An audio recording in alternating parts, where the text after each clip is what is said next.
Hey kids, this is Ivan. How you doing? This is another video that I did that I wasn't really happy with, so I figured I'd sleep on it and give it another try. Yeah, I did a video recently talking about putting down your character sheet, just ignoring that, putting down the dice, and just saying, what it is that you want it to do, and declaring your intentions, and seeing what happens there. It got me thinking, though, about some experiences I've had recently, and also reminded me of some experiences I've had in the past with players that had a different approach to declaring their actions or intentions than I did. And my preferred method, and I've talked about this before recently, is just to take the mindset that things are going to operate the way they do in real life.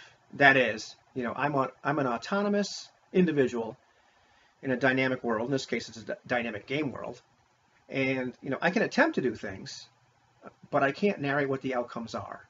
I don't have any control over that. I'm not a deity.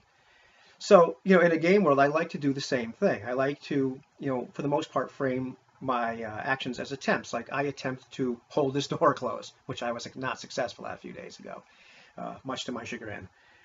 I, attempt to negotiate with somebody. I attempt to, pick this lock or whatever. I'm going to try to. And I also try to be, if I'm having a good day, I try to be descriptive of what I'm doing, and I'll try to get back to that because that's important, how descriptive you get for me. But I played with people where their preferred style is, and this could be just they play different games or they just grew up playing differently, where they declare, well, this is what I do, and then they declare what the outcome is. And in some cases, they declare in great descriptive detail what the outcome is. And I think I had definitely had a video talking about this mechanic from Dungeon World, and I used an example. I didn't play Dungeon World, but I thought it'd be a cool mechanic to use in a case like this when somebody throws you a curveball. But the idea is the player who turned out to be a great player just, yeah, it seemed like he was used to playing games where he got to declare a lot more of that. To be honest, when you're declaring your intentions, versus the outcome, because I'm on the side of declaring the intentions. One of the books that's probably guilty of this early on is this bad boy right here. Because if you recall, there is a sample adventure in there, which ends with the gnome being horribly mutilated. But there's a scene where they get attacked by a poisonous spider, and two characters declare that they're going to smash it or squash it. And then, of course, they have to roll dice and find out what actually happens. So we get taught early to do it the wrong way, so to speak, or not my preferred way.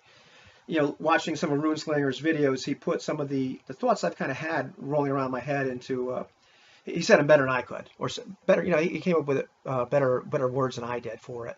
He talked about premature imagination, I believe was what it was. Pretty funny concept, or the idea of just before the outcome has been determined, you're already declaring what the outcome is. You're already imagining what the outcome is.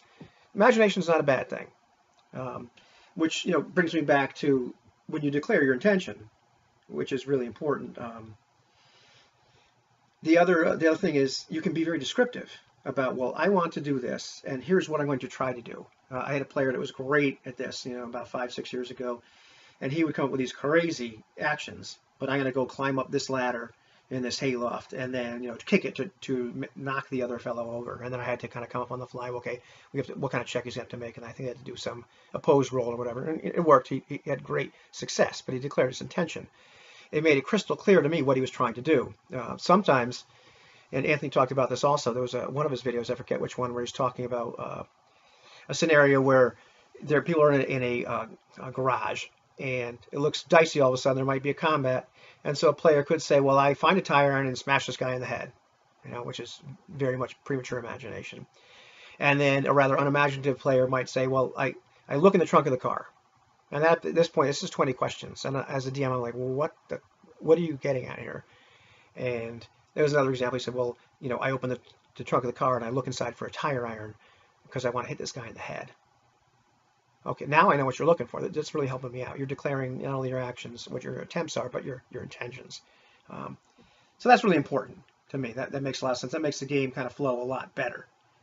So, and that also, gives not only the DM some creativity and some ideas of what happens, especially when he declares the outcome, because certainly when my player told me all the stuff he was going to do going up that ladder in the hayloft, I was able to creatively say what happened when we adjudicated it with a little roll.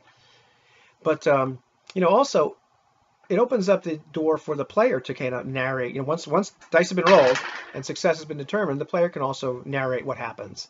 I don't do that very often, but actually I was kind of taken aback because I played with JDRD 30 and I hit somebody and Francois said, okay, we hurt him. Where'd you hurt him? I normally don't do that, and I think JP said in the face, but I decided to go slash him across the torso. But you don't have to necessarily take all narrative freedom away from your players when you're playing in a game like this where they're just declaring their intentions and not the outcomes. You can certainly let them declare the outcome after it happens. But I digress. So that's, to me, once again, it doesn't ring true to me when, as players, we declare, the outcomes of what we're doing, at least until dice are rolled. I prefer a game that's going to be more like real life, except it's going to have, trolls and goblins or spacemen or something in it, that sort of thing. But yeah, that's all I got today. Happy gaming, and talk to you soon.